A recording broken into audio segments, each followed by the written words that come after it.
पाहू गेला गाडी उचलायला आणि गाडीचा पाठ. नमस्कार मित्रांनो, स्वागत आहे आपलं पुन्हा एकदा आपल्या आज नवीन ब्लॉग मध्ये. आज आपण चाललो होतो कारखान्यावर राग भरायला. मागच्या वेळेस आपण नेला होता ट्रॅक्टर रेंटवर, पण ह्या वेळेस आपल्याला म्हणजे मागच्या वेळेस आपल्याला परवडलं नाही, त्यामुळे आपण आलो गाडीत बसून आपण कारखान्यावर आलो डायरेक्ट. मग काय मित्राची गाडी होती त्यामुळे काय विषयच नव्हता, कुठं थांबायचा काय अडचण नव्हती, काय नव्हतं. त्यामुळे निघालो कारखान्यावर. आज कारखान्यात आलो, गेट पास घेतला, तिथनं डायरेक्ट वजन करायला गेलो कारखान्यात. जेसीपी यायचा होता राग भरायला, जेसीपी वाल्याला बोलावलं होतं, आपण सांगितलं पण काय आलाच नाही, त्यामुळे आपण स्वतःच भरली. बरं आपण काय ड्रायव्हरला बी घेतलं भरायला, आपल्याला उरकत नव्हती म्हणून राख वली असल्यामुळे घेतलं त्याला बी भरायला. भरून झाली गाडी, आपण काढली बाहेर डायरेक्ट इथनं वजन काट्यावर. मला ड्रायव्हरच लागला दरेंद्र, सगळा दुराळा उडवून गेला. आम्ही आलो इथं हातपाय धुयला, टाकीला हातपाय धुतलं आणि इथनं डायरेक्ट गेलो. मग वजन काट्यावर काय वजन केलं. ट्रॅक्टर पण लय होतं नंबरला, त्यामुळे थांबावं लागलं, वेट करावं लागला इथं. तरी पण लागला नंबर आपला, वजन केलं, निघालो. आपल्या आज गाडीचा राख. ड्रायव्हर म्हणला काहीतरी खायला चारा नाही तर मी गाडी नेणार नाही पुढे. मग त्याला चारलं, गाडी घेऊन निघालो आम्ही डायरेक्ट घराकडे आल्यावर लावली खाली करायला.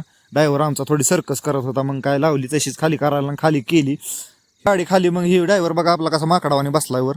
गाडी खाली केली आणि ह्याने दिली झाडून गाडी. मग काय झाला विषय. आपला ब्लॉग आवडला असला तर आपल्या चॅनलला सबस्क्राईब करायला, लाईक करायला विसरू नका.